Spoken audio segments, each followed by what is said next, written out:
Bapa di surga, terima kasih Bapak untuk pagi hari ini. Kami sungguh mengucap syukur Tuhan untuk segala sesuatu yang terjadi di sekitar kami. Dan kami boleh merasakan keindahan ada di dalam kasih dan lindungan-Mu Tuhan. Amin. Kami percaya Tuhan, segala sesuatu yang terjadi masih ada di dalam kendali-Mu Tuhan. Kami percaya Tuhan, Engkau tidak akan meninggalkan anak-anak-Mu. Kami percaya Tuhan, kasih setia-Mu sungguh begitu besar terhadap kami, anak-anak-Mu yang percaya kepadamu Tuhan. Kami pagi hari ini Tuhan mau melanjutkan talk show yang beberapa minggu yang lalu telah kami lakukan Tuhan. Kiranya Engkau mau Tuhan terus melindungi kami, membawa kami ke dalam kehendak-Mu. Terus ada di dalam acara-Mu Tuhan. Biarlah Roh-Mu yang kudus membimbing kami dalam pikiran dan perkataan kami Tuhan. Kami serahkan semuanya di dalam tangan pengasihan-Mu. Terima kasih Tuhan Yesus. Haleluya. Amin. Amin. Amin. Ini recording udah jalan ya? Aldo, recording udah jalan. Oke. Sudah. Baik, kita belum menerima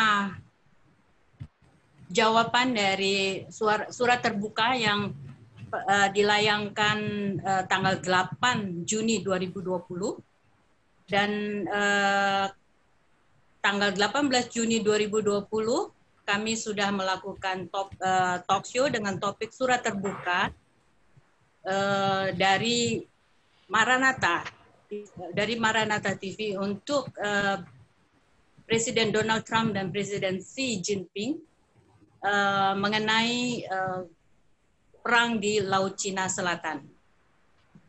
Harapan kami terjadi perdamaian dan anggaran militer dikurangi. Amin. Tetapi sampai saat ini terlihat mungkin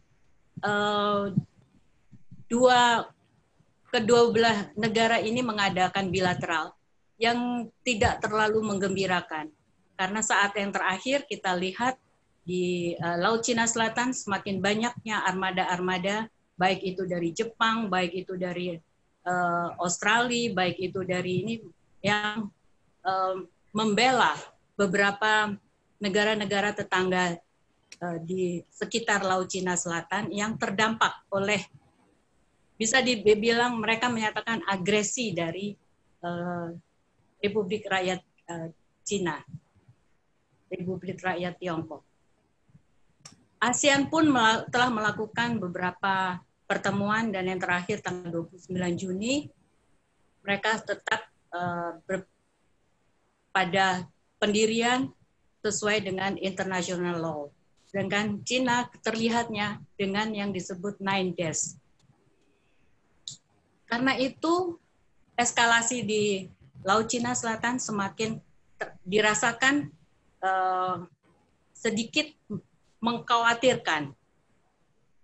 Pada saat ini mungkin Pak Didi Esnata, Pak Dennis Wiranto dan Pak Edward Simangunsong akan mencoba membedah ini semua, bagaimana perdamaian itu akan terjadi. Kami persilakan Pak Didi untuk mulai dengan membuka. Ya, baik. Saya akan melihat dari firman Tuhan tentunya. Landasannya adalah Alkitab, Holy Bible. Ya, hari ini tema talk show kita yang menyambung dari surat terbuka untuk rekonsiliasi China dan Amerika dengan judul Roh Kudus adalah jawaban bagi perdamaian dunia. Kenapa Roh Kudus yang akan menjadi jawaban terhadap perdamaian dunia? Ya. Siapa sih Roh Kudus ini? Ya, kalau pribadi siapa ini Roh Kudus? Kalau dari sisi agama apapun, pasti orang percaya adanya the creator. Siapa the creator dari seluruh master of universe ini? Tuhan semesta alam. Ya. Beberapa agama juga mengatakan adanya yang namanya Tuhan itu adalah roh adanya. Ya, Tuhan adalah roh adanya. Nah, saya akan mengutip dari kitab Injil Yohanes ayat 16 ayat 7. Pribadi daripada Roh Kudus yang dikatakan oleh Tuhan Yesus sendiri. Sebelum Tuhan Yesus terangkat ke surga. Demikian firman Tuhan, namun benar yang kukatakan ini kepadamu adalah lebih berguna bagi kamu jika aku pergi. Ini Tuhan Yesus katakan, jika aku pergi. Ya, sebab jikalau aku tidak pergi maksudnya kembali lagi ke surga, penghibur itu, ya, huruf besar berarti Roh Kudus itu tidak akan datang kepadamu. Tetapi jikalau aku pergi, aku akan mengutus dia. Jadi siapa Roh Kudus? Ya pribadi dari Tuhan itu sendiri. Karena Tuhan bilang, aku akan mengutus dia kepadamu. Dan kalau Roh Kudus itu datang, Roh Kudus akan menginsafkan dunia akan dosa. Jadi yang bisa menginsafkan dunia akan dosa hanya satu pribadi Tuhan, yaitu Roh Kudus. Akan menginsafkan dunia akan dosa, akan kebenaran, dan penghakiman. Akan dosa, karena mereka tetap tidak percaya kepadaku. Jadi banyak orang yang sampai saat ini pun tidak percaya Mesias itu adalah Yesus Kristus, Yeshua HaMashiach. Termasuk bangsa pilihan, umat Yahudi, Israel sebagian besar, ya, tidak percaya bahwa Yeshua HaMashiach adalah yang dinanti-nanti, Kristus sebagai Tuhan dan Juru Selamat. Ya, karena mereka tetap tidak percaya, ya tetap dalam dosa kalau tidak percaya. Ya akan diinsafkan. Ya. Kemudian akan kebenaran, karena aku pergi kepada Bapa dan kamu tidak melihat aku lagi. Sekarang Tuhan Yesus sudah ada di sorga. Akan penghakiman, karena penguasa dunia ini telah dihukum. Siapa penguasa dunia? Yang merebut otoritas, yang merebut dari tangan Adam, yaitu iblis, setan. Tapi iblis sudah dikalahkan 2000 tahun yang lalu lewat kematian dan kebangkitan Tuhan Yesus. Lalu Tuhan Yesus 40 hari kemudian terangkat ke sorga. 10 hari setelah itu dicurahkanlah Roh Kudus. The Pentecost, the first Pentecost pertama 2000 tahun yang lalu di Yerusalem. Oke, Pak Didi. Ya. Kalau kita dalam dunia sekuler, gimana kita membahas Roh Kudus ini? Secara teknis ataupun secara spiritual, barangkali perlu juga ya ada satu wawasan ke sana. Iya. Bagaimana kita menghimbau ya kepada orang-orang yang tanda kutip di dunia sekuler, ya, untuk bisa mengambil peranan Roh Kudus ini dalam perdamaian, dalam proses pengambilan keputusan, proses pengambilan keputusan untuk terciptanya perdamaian. Ya. Ya, itu tugasnya kita sebagai orang percaya. Ya. Kita harus mendeklarasikan, kita harus mengannounce bahwa memang hanya pribadi Tuhan lah, Roh Kudus lah yang bisa handle semuanya. Ya. Jadi gitu. Kalau kita lihat ya, kalau kita dalam pembicaraan sehari-hari ya, tanpa menarik ke Alkitab gitu ya, ada yang disebut dengan hati nurani ya, Pak Didi ya. Iya. Nah, kalau kita selalu membicarakan hati nurani, sebetulnya adalah kualitas hati yang terdalam dari manusia, walaupun mungkin dia tidak mengenal Allah atau tidak mengenal Tuhan Yesus gitu ya. Iya. Nah, bisa nggak ini kita pakai sebagai suatu bahasa untuk menyampaikan pesan perdamaian ini agar berbicara kepada hati nurani masing-masing? Iya. Sangat bisa, Pak. Karena bagaimanapun Roh Kudus itu adalah Tuhan atas semua umat manusia, mau dia agama Kristen, mau dia agama Buddha, mau dia agama Hindu, Islam, Muslim sekalipun, ya pasti Tuhan itu ada, ya, berbicara yang tadi tempatnya di dalam hati nurani manusia. Cuma perbedaannya tentu karena manusia sudah jatuh ke dalam dosa, dagingnya kita ini yang lebih dominan. Akal, budi kita, pikiran kita yang selalu mendominasi hidup kita. Nah, ini tugasnya kita. Atau kita cenderung tidak mendengar hati nurani barangkali gitu ya. Iya, lebih cenderung kalau kita orang jarang bersekutu dengan Tuhan, jadi dia nggak bisa mendengar suara Tuhan. Atau bagi di dunia sekuler, orang jarang mendengarkan hati nurani, tapi mendengarkan akal pikirannya. Kalau menurut saya sih begitu, apalagi dalam mengelola negara, Pak. Dalam mengelola negara itu semua ada suatu analisa-analisa gitu. Maju atau mundur atau bertahan. Belum lagi masalah gengsi-gengsi negara atau gengsi bangsa terlibat dalam suatu pertikaian. Iya, benar Pak. Karena kita, contoh lah ya, sebagai hamba Tuhan pun, kadangkala kita begitu ada masalah, automatically ya pikiran kita yang mulai menganalisa, yang bekerja. Nah, seharusnya kita harus kuasai diri kita dulu, jadi tenang supaya kita dapat berdoa. Kenapa? Begitu kita berdoa berarti kan connect sama Tuhan, sama Roh Kudus. Dan di situ kita biarkan, kita tanya sama Roh Kudus, tanya sama Tuhan, dalam menghadapi masalah ini, apa yang baiknya menjadi solusi yang terbaik? Mengambil keputusan A, atau B, atau C. Biarkan Tuhan nanti yang berbicara di dalam hati nurani kita. Jadi kita ngendaliin pikiran kita dulu, kita kontrol, kita kendaliin. Jadi bukan pakai pikiran kita. Kadang-kadang kalau pakai pikiran kita, kita pakai analisa, seringkali, maaf, salah. Gitu. Karena terbatas manusia punya sudut pandang, sekalipun dia punya kepandaian yang luar biasa. Siapa yang menciptakan semuanya? Kira-kira gitu, Pak. Atau mungkin tetap dia lakukan analisa, tapi keputusannya baru berdasarkan hati nurani. Bukan begitu ya, Pak Denis ya?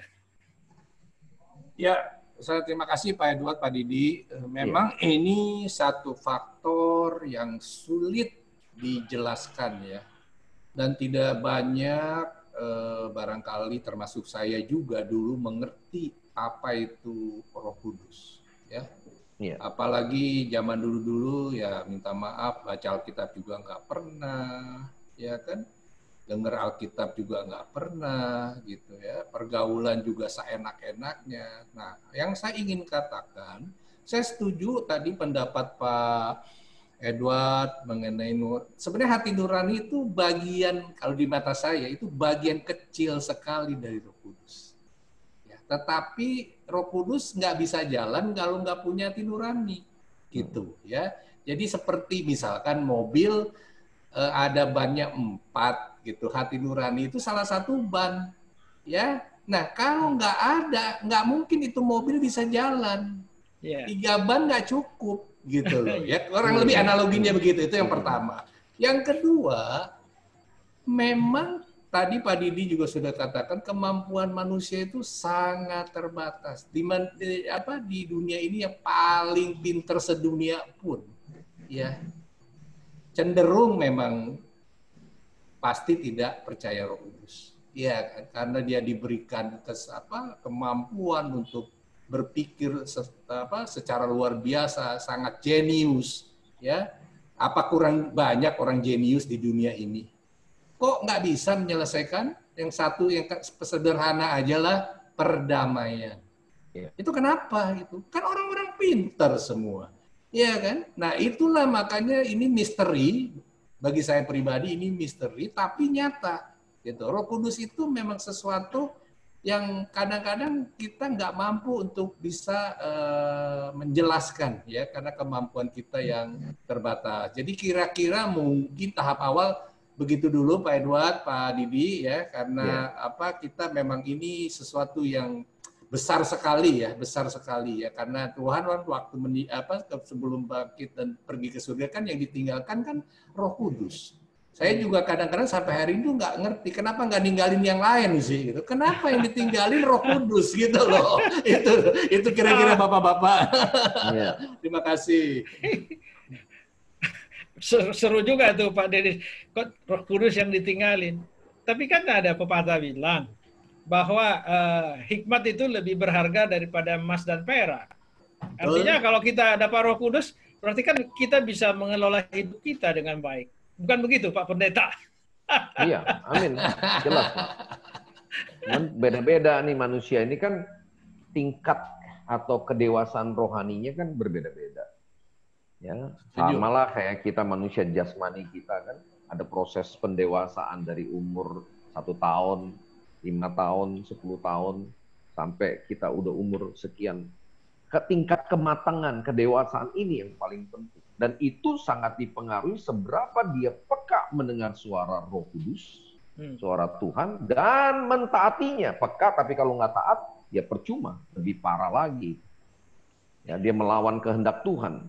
Nah ini yang harus kita doakan supaya Trump dan Xi Jinping dan semua pemimpin-pemimpin bangsa-bangsa ini mengandalkan Roh Kudus, bukan mengandalkan tanda kutip kepintaran kita. Setuju.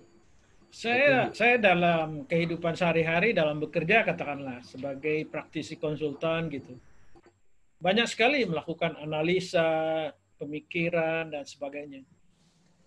Sering juga saya lupa menggunakan suara hati itu. Tapi misalnya apalagi kalau udah bicara numbers ya, bicara angka-angka, karena kan saya juga orang keuangan.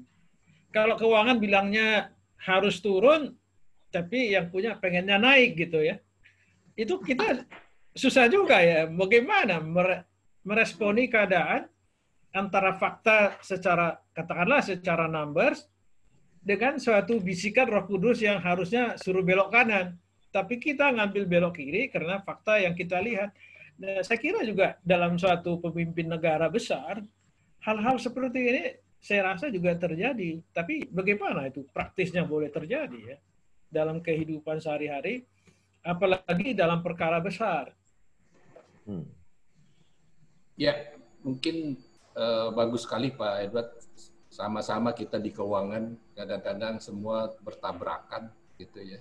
Tetapi saya sering praktekkan juga gitu. Mungkin yang disebut, saya nggak berani bilang ini Roh Kudus, apalagi kalau lagi meeting secara formal. Ya. Saya bilangnya intuisi namanya. Oh, intuisi. Saya bilangnya intuisi. Itu ya, bagus itu. Ya, jadi bahasa praktisnya intuisi. Padahal sejujurnya saya sudah doa dulu sebelum saya berbicara gitu. Ya. Nah, itu yang pertama. Yang kedua, saya sendiri pernah mengalami baptisan Roh Kudus. Hampir 19 tahun yang lalu. Wow. Ya, nanti di session lain saya bisa cerita lebih detail ya. Nah, dari situ saya makin percaya memang Roh Kudus itu ada. Real. Sangat real. Oleh karena itu, tadi Pak Didi sudah katakan luar biasa, kita terus berdoa biar Roh Kudus itu hinggap di kepalanya dua pimpinan besar ini. Amin. Xi Jinping dan Donald Trump. Ya, biar nanti Roh Kudus yang ya betul, dan biar dia secara manusiawinya dia akan berbicara dengan hati yang mengasihi sesama.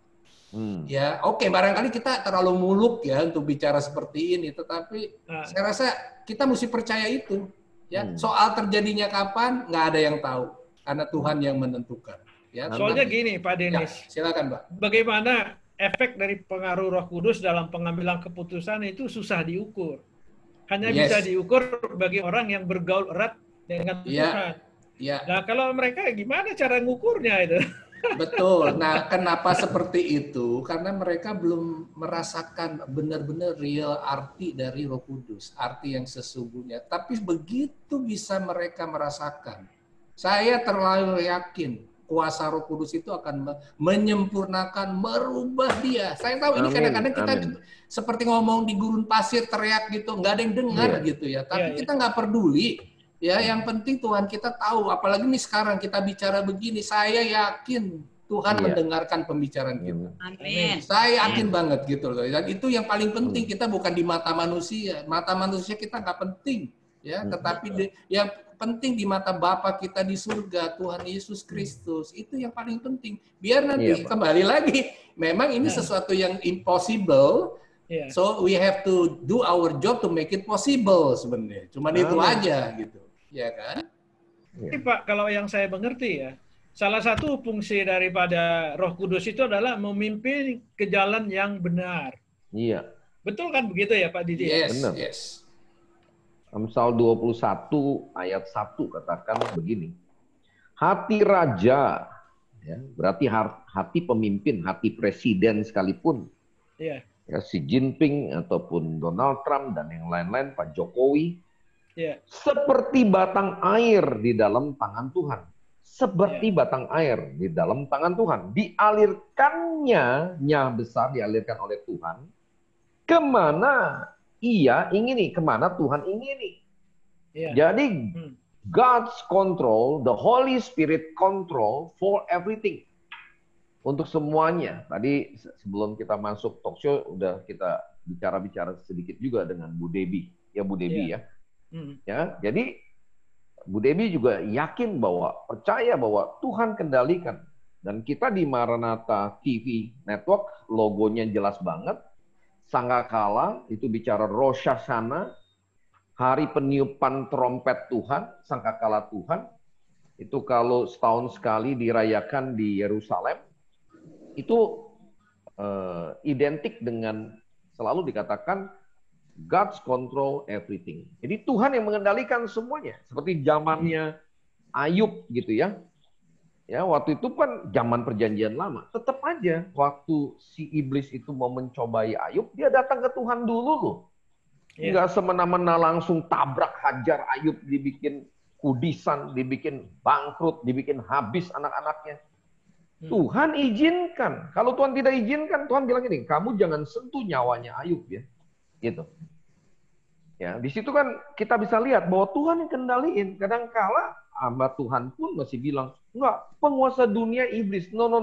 Penguasa dunia adalah Jesus Christ, the Holy Spirit. Holy Spirit kontrol dunia ini, kendaliin. Xi Jinping pun saat ini pun saya percaya nih, kita berlima ini, ya karena ada Aldo di balik layarnya Maranatha TV Network. Kita berlima sepakat sambil kita talk show ini, kita sambil berdoa di hati kita masing-masing. Dan ini Roh Kudus yang akan kendaliin. Ya, hatinya daripada kedua hambanya ini. Terutama Trump loh. Trump itu selalu saya dengar tiap bulan tuh ada yang namanya Bible study itu. Dia lagi belajar tentang firman Tuhan juga. Begitu Pak Edward.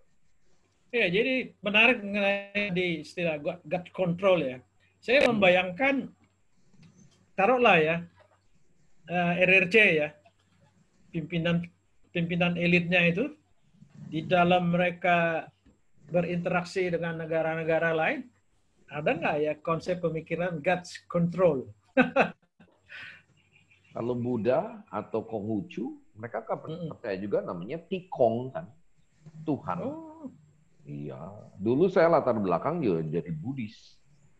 Ya, saya ini udah kalau bicara agama, udah istilahnya agama ini. Tapi belum jadi anak Tuhan. Waktu saya masih dulu juga, sebelum tadi yang Pak Denis katakan, sebelum dibaptis air, menerima Yesus Kristus sebagai Tuhan dan Juru Selamat, dan kemudian membuka diri, kemudian dibaptis, dipenuhi dengan Roh Kudus, kita masih lebih dominan manusia jasmani kita. Manusia lama kita. Nah, mereka, saya percaya bahwa mereka juga takut, cuman mereka belum mengenal who is the Holy Spirit. Nah, lewat inilah saya berharap, ya moga-moga ini menjadi viral juga, atau minimal tadi Pak Denis bilang, kita orang yang berseru-seru di padang gurun, seperti Yohanes Pembaptis. Bertobatlah, kerajaan Tuhan sudah dekat. Ini nggak lama lagi. Harusnya lewat kejadian ini semua kita bertobat. Termasuk Xi Jinping bertobat, termasuk Trump bertobat. Dia tidak boleh punya egosentris. Kita harus cariin solusinya, Pak Edward. Menurut Pak Edward bagaimana tuh solusinya? Ya, supaya mereka ini dua negara besar, bahkan negara-negara yang lain sudah mulai ikut-ikutan juga, termasuk India dan yang lain-lain, ini kan Ya, kayak jangkrik yang dikilik-kilik sama iblis supaya jadi Iya. pada berantem semuanya. Kalau udah terjadi Ya. berantem, wah sudah lah. Gimana Pak Edward? ya technically speaking ya, kalau misalnya negara Amerika, kalau presidennya mau perang dengan negara lain, prosesnya panjang. Dia harus mengajukan dulu ke Kongres, kemudian Kongres bersidang, kalau dapat approval baru dia bisa maju. Itu pertama secara internal. Yang kedua, kalau negara mau berperang, dia kasih tahu sama musuhnya, saya declare perang ya, sama Anda gitu. Jadi fase-fase kritis ini menjadi kunci di mana mungkin para pemimpin itu harus mendapatkan kesadaran God's control itu. Apakah God's control berpengaruh di dalam mereka memproses keputusan. Artinya janganlah misalnya Donald Trump sampai ke Kongres sudah mempersiapkan diri, saya mau maju perang gitu. Demikian sebaliknya saya nggak tahu kalau di RRC ya, bagaimana proses pengambilan keputusan negara mau berperang gitu ya. Tapi saya kira sebagai negara besar, pasti ada mekanisme-mekanisme pengambilan keputusan. Ya, berarti Kalau harus itu ada menurut saya, deklarasi untuk perang kan, dan itu harus mengikuti SOP prosedurnya kan. Harus kan. Nah, saya percaya kalau ada dari dua negara yang besar ini dan sekitarnya negara-negara Asia, ASEAN juga udah mulai ikut-ikutan, harusnya orang percaya, harusnya gereja mengambil peranan penting di sini. Ya, gereja bukan hanya bisa berdoa. Kita tidak terlibat politik praktis, tapi kita harus terlibat yang namanya politik kebangsaan. Ya, saya ingat hamba Tuhan yang namanya Pak Octavianus. Beliau selalu mengatakan, ya gereja harus mempengaruhi pemerintah untuk melakukan hal-hal yang baik. Amin. Jadi dalam hal ini himbauannya Pak Didi itu memang tepat sekali. Cuman sekarang gereja sebesar apa berpengaruh kepada kedua kepala negara ini supaya mereka mau mendengar. Kita paling kekuatan kita hanyalah dalam doa dan himbauan. Tapi kalau lihat kecilnya kita ini sebesar semut, ya mungkin kalau di dalam mata dunia ya kita nggak ada apa-apanya. Tapi yang jelas bahwa gereja harus mempengaruhi pemerintahan agar diraih perdamaian di seluruh permukaan bumi ini. Ya, saya berandai-andai aja ini, berandai-andai meskipun barangkali naif, ya, campur munafik kali ya, yang saya pikirin.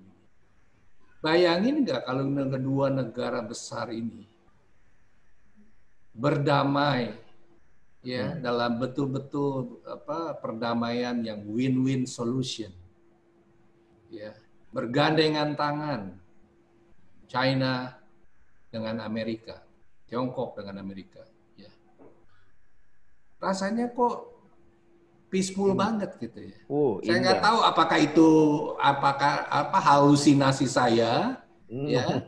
Ya, tapi kan kita diajar ambil positif sama negatif, konservatif, pesimistis gitu ya. Anggaplah kita semua udah proses itu dengan analisa-analisa, ya.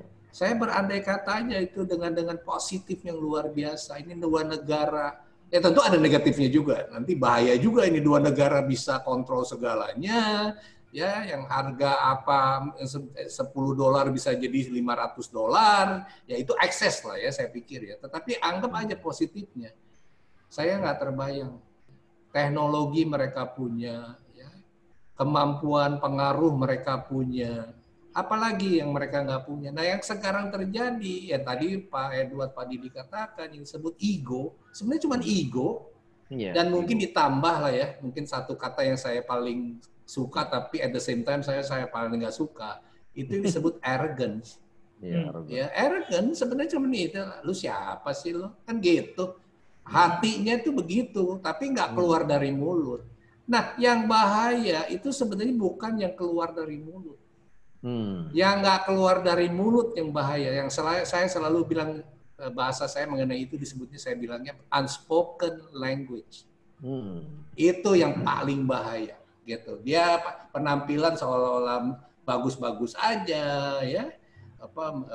mau ini, mau itu, mau damai, mau itu, tapi hati kecilnya nggak bicara seperti itu. Nah, inilah yang saya pikir kita harus menggantungkan sepenuhnya kepada kontrolnya Roh Kudus. Nggak ada yang lain. Karena apa? Udah puluhan tahun, ratusan tahun kok nggak bisa selesai. Nggak bisa orang pinter yang jenius yang IQ-nya 400 apa 500 gitu. Nggak bisa, nggak ada yang bisa lakukan itu. Ya cuman sincerity, humbleness dengan pengawalan Roh Kudus yang luar biasa yang baru bisa merubah hati kedua leader yang luar biasa ini. Ya, jadi itu saja yang kalau saya lihat itu kenapa kita melihat Roh Kudus itu memang harus kita kedepankan. Ya, saya tahu ini seperti kita mulai Sun Tzu bilang perjalanan 1000 langkah kan harus dimulai dari satu langkah. Kalau enggak boro-boro 1000, satu langkah juga enggak kan gitu. Jadi kita biarin aja orang mau bilang kita gila, memang nggak apa-apa di mata manusia kita gila, yang penting kita di mata Tuhan nggak gila, itu aja kalau saya. Kalau saya cuma satu minta kok, saya itu mau Tuhan tersenyum. Waktu kita kembali ke sana itu Tuhan tersenyum. Nggak cemberut gitu, enggak gitu. Aduh, saya nggak bisa bayangkan happiness-nya pada saat itu terjadi nanti. Oh, haleluya. Gitu. Itu aja, Bapak-bapak. Terima kasih. Amin. Saya juga setuju. Saya mungkin mau tambahkan, itu yang tadi saya bilang Tuhan itu masih memegang kendali. Kalau di Wahyu 4, Wahyu ini kan berbicara mengenai akhir zaman ya. Di Wahyu 4 itu di ayat 2, satu ayat aja. Segera aku dikuasai oleh Roh dan lihatlah sebuah tahta terdiri di sorga dan di tahta itu duduk seseorang. Jadi itu yang menjadi pegangan kita masuk akhir zaman ini. Supaya kita takut perang kiri kanan terjadi, tetapi Roh itulah yang mengendalikan. Karena Roh yang membawa kita melihat itu. Tanpa Roh itu kita kayak nggak bisa melihat bahwa ada tahta di surga dan ada seseorang yang duduk di surga. Iya. Betul. Itu menjadi keyakinan kita gitu, bahwa Roh Kudus akan bekerja melalui Trump, Roh Kudus akan bekerja melalui Xi Jinping. Karena saya yakin juga Xi Jinping keluarganya juga sering di Amerika kan, anaknya di Harvard, tentunya sudah mempunyai keterbukaan di situ. Ya, kita ingin juga keluarganya juga berdoa untuk semua perdamaian gitu. Juga dengan Trump dan administrasinya ya, saya yakin mereka tiap hari berdoa dan mereka born again. Yang nggak main-main ya, mungkin administrasi yang lama tidak secara terang-terangan menjelaskan bahwa mereka adalah believer dan born again. Beda sekali, kalau believers itu biasa, tapi kalau born again believers itu mereka dahsyat, lengkap pakai telur, militan di dalam ini. Harapan kita mereka pun berdoa setiap hari supaya Roh Kudus bekerja. Mungkin ini semuanya bisa menerobos pintu-pintu sekat-sekat yang tadi dibilang menghambat perdamaian. Benar, Bu. Nah, saya tambahkan satu ya dari ayat penutup kita. Mungkin kita udah 30 menit nih. Karena waktu juga. Nah, kita apa yang kira-kira menjadi satu kelanjutan. Tadi Pak Denis katakan kita udah pada second step nih. The first step kita sudah kirimkan surat bersama-sama dari Dewan Komite Maranatha. Ya, dan kemarin juga kita sudah buat talk show, sudah viralkan semua. Dan hari ini kita masuk udah tahapan yang berikutnya. Nah, apa yang harus kita lakukan ke depan? Kemarin sempat tanya doa waktu sebelum talk show ini dengan Ustaz juga kan kita. Nah, saya mau tambahkan dulu di Efesus 1 ayat yang ke-14. Ayatnya demikian. Dan Roh Kudus itu adalah jaminan, guarantee bagian kita sampai kita memperoleh seluruhnya, yaitu penebusan yang menjadikan kita milik Tuhan untuk memuji kemuliaan. Jadi Roh Kudus itu, Holy Spirit itu is a guarantee. Jadi sebagai guarantee dari semua bagian kita, apa yang Tuhan sudah siapkan untuk keselamatan di akhir zaman ini, untuk kemuliaan namanya. Dan ini sedang digenapi. Tadi pas Pak Denis, Ibu Debbie ngomong tuh sama Pak Edward, saya seperti melihat ada benang merah. Ya, memang kita kecil, nothing is okay, nggak apa-apa. Kita nih bicara dari hati, dari roh. Mengandalkan Tuhan. Nah, mengandalkan Tuhan. Mereka mungkin tanda kutip ya secara ini kan di marketplace, di dunia nyatanya. Tapi ini mulai terconnecting antara dunia nyata dengan dunia spiritualnya. Iya, sudah. Kita bikin surat itu kan bukan hanya tindakan profetik, tapi itu merupakan tindakan apostolik. Bukan hanya berdoa, kita mendoakan. Pasti semua gereja juga mendoakan supaya terjadi perdamaian. Tapi nggak cukup hanya profetik. Harus ada apostolik movement. Nah, apostolik movement-nya ini, the next, kalau memang disepakati dengan rekan-rekan, nanti kita buat aja. Mungkin Pak Edward yang bisa mulai konsep dengan Pak Denis, dengan Bu Debbie, apa yang disebut petisi. Ya kan? Petisi perdamaian dunia. Seharusnya ini tugasnya daripada PBB. Tapi nggak tahu ya, PBB juga suaranya juga nggak ada. Nggak tahu. Nah, di atas PBB kan itu ada Dewan Musyawarah Tuhan. Nah, kita ini bicara Dewan DMA loh, Dewan Musyawarah DMT, Dewan Musyawarah Tuhan. Dewan Musyawarahnya Tuhan nih kita lagi bicara. Ya. Nah, kita minta persetujuan dari Bapa di sorga dalam nama Tuhan Yesus Kristus oleh kuasa Roh Kudus, kita buat petisi. Ya, nanti apa namanya yang pas nama petisinya itu dimulai dari ya Maranatha untuk dewan komitenya, kemudian kita sebar ke seluruh jemaat-jemaat, gereja-gereja untuk menandatangani petisi perdamaian. Ya, supaya terjadi benar-benar seperti yang tadi dibayangkan Pak Denis. Wow, bukan hanya Amerika dengan Amerika. Kenapa sih nggak bisa negara-negara ini bisa duduk sama-sama? Kok kepentingannya sama? Kamu mau jadi penguasa dunia? Oh, no. Penguasa dunia adalah Holy Spirit. Bukan Amerika, bukan China, bukan India, bukan Indonesia. Holy Spirit. Tuhan yang menguasai dunia. Nah, ini yang harus mereka dibuka wawasannya. Kalau mereka di situ semua, saya percaya dunia ini dalam satu gerakan baru ya untuk terjadinya keseimbangan. Sehingga dari 7 miliar lebih, 7,7 miliar itu tiap hari ada 700 juta orang yang nggak bisa makan. Kalau kita semua punya hati, nah petisi ini nanti sampai ke sana. Ya, kita bisa kelola seluruh dunia ini. Sudah, kan ini udah borderless, sudah tidak ada batas-batasnya. Memang masih ada negara-negara itu. Tapi kepentingannya udah kepentingan bersama. Di atas kepentingan pribadi dan atas kepentingan negara masing-masing. Saya rasa itu yang harus kita buat petisi itu. Ya, dan ini akan menjadi bola salju petisi ini. Terus, siapa yang senang berdamai, ya dia akan tanda tangan.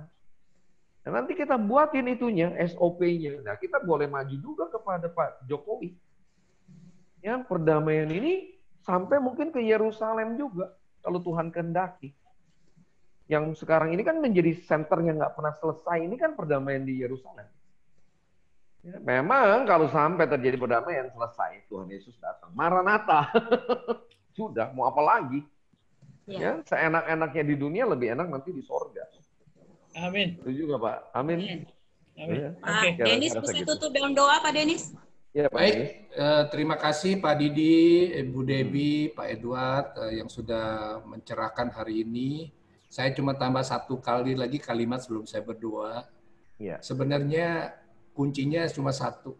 Ya. Roh Kudus bisa menyentuh hati yang paling dalam dari kedua Amin. leader ini. Amin. Going inside the deep of the love yang Amin. Tuhan Yesus pernah ajarkan buat manusia. Cuma itu, ya. Baik, kita tutup dalam doa. Bapak, terima kasih. Kami mengucap syukur di waktu yang singkat ini kami sudah membicarakan hal-hal yang barangkali naif dan tidak masuk di akal. Namun kami percaya bahwa melalui Engkau lewat kekuasaan Roh Kudus tidak ada satupun yang mustahil. Amin. Pimpin kami terus Bapa, biar kami punya kesehatian ini untuk mewujudkan perdamaian dunia yang akan membuat dunia semakin membaik, bukan karena kehebatan kita, tapi juga Iya. karena memang kuasa Tuhan dinyatakan. Yes. Karena tanpa Amin. itu Tuhan tidak bisa orang bisa menikmati kuasa-Mu yang luar biasa. Semuanya ini kami tidak mampu, tapi kami bisa berusaha dengan tuntunan Roh Kudus yang kami sangat hormati dan kami kasihi. Terima kasih Bapak, pimpin kami dalam kehidupan kami selanjutnya. Kami semua mengasihi Engkau. In Jesus' name we pray. Amen. Amin. Amen. Oke.